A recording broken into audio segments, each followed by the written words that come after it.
For 3 days in the beginning of October 2024, Sofia hosted the second edition of the So Alive Music Conference, one of the most significant music events in Southeastern Europe.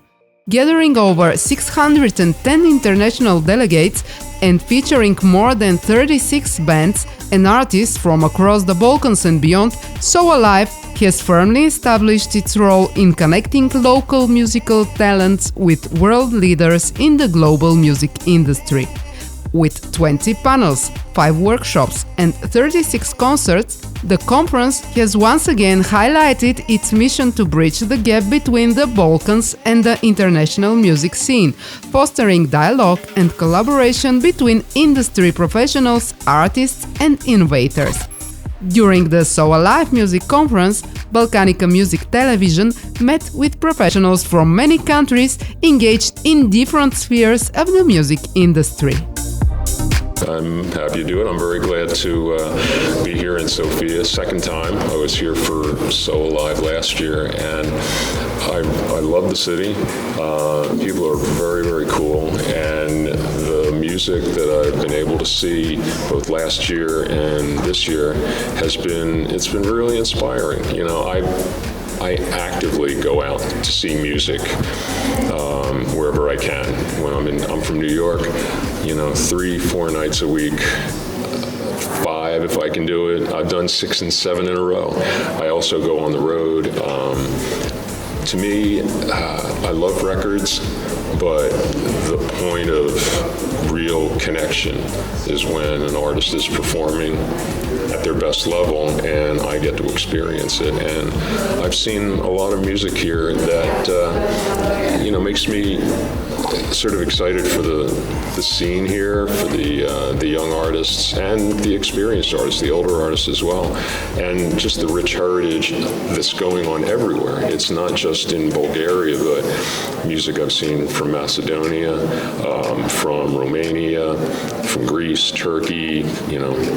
Everyone is contributing something, and at the same time, what's really unique for me is they're bringing their own culture into it, using traditional instruments to do modern things or to play music that hasn't been made yet. That experience here has been very rewarding, and I'm learning a lot, and I take it home to play on the radio there, and it informs my listening, and I'm looking forward to coming back. What do you think that here the music industry should do for making the Balkan music more popular? Well, I think this would be true of the music industry everywhere. The artists better. Music is hard work, it's labor intensive, and the support system is not what it could be. Record labels, they've operated in their various ways since the dawn of the industry back in, when Robert Johnson was singing the blues. But, artists deserve to be paid. The people who make records, who put on shows, the crew, engineers, the folks that are at the most basic level to make these experiences happen. They're trying to do it for a living, and they're trying to make art for a living.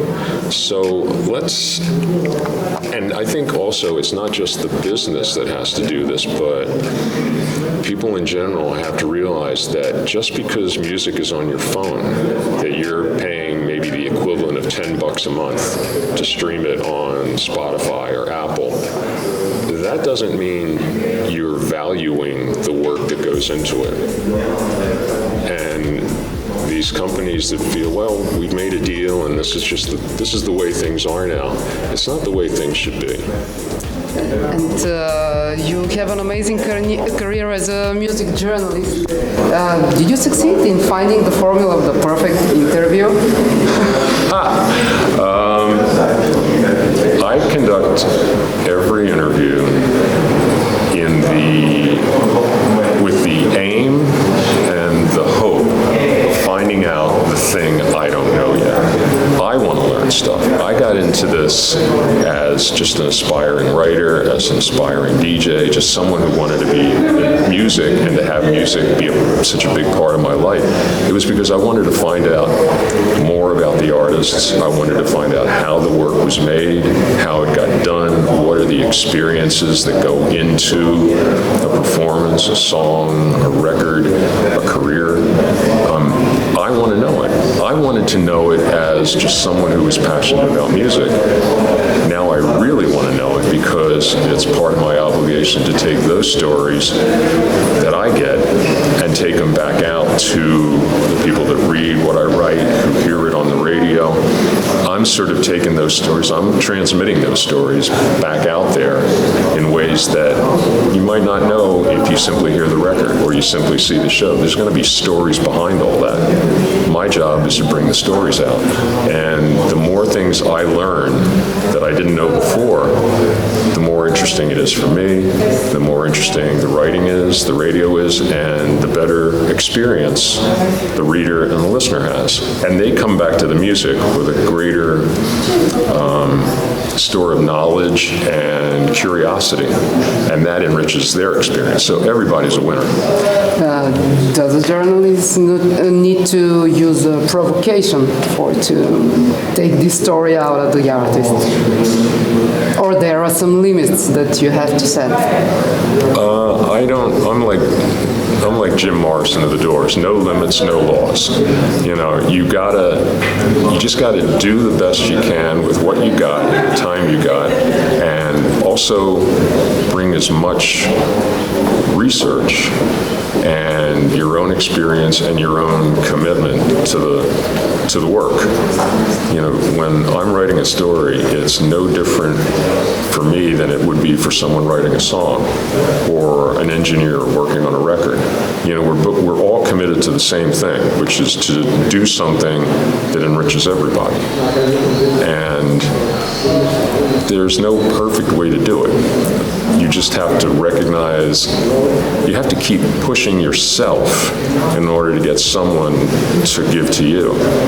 And I'm always respectful, and I always believe that, you know, someone's personal life may not necessarily be my business, but if it's reflected in the work, then it's my duty to ask about the work. And if your life is that tied into the work, then it's my job to find out more in order to tell that story. So yeah, no limits, no laws. You know, you just do the best you can and make sure you make your deadline, and then you get the next job.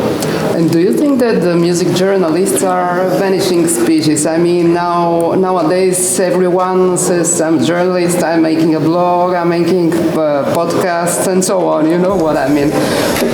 I'm a big believer in free speech, so that if you feel you are a writer, then that's entirely cool. I would say that if you want to be a writer, then put your effort into the craft. Don't just write the first thing you thought of and call it writing. That's not writing. That's opinion. And opinions are valuable, but everybody's got one. And it's how you express the opinion, how convincing you are, and how truthful you are that makes the difference. And that's when writing comes in, because writing is a craft. It's a passion for me, but it's also a craft. And unless you work to get better at it, you're not going to get your story told. Have you interviewed any Balkan artists?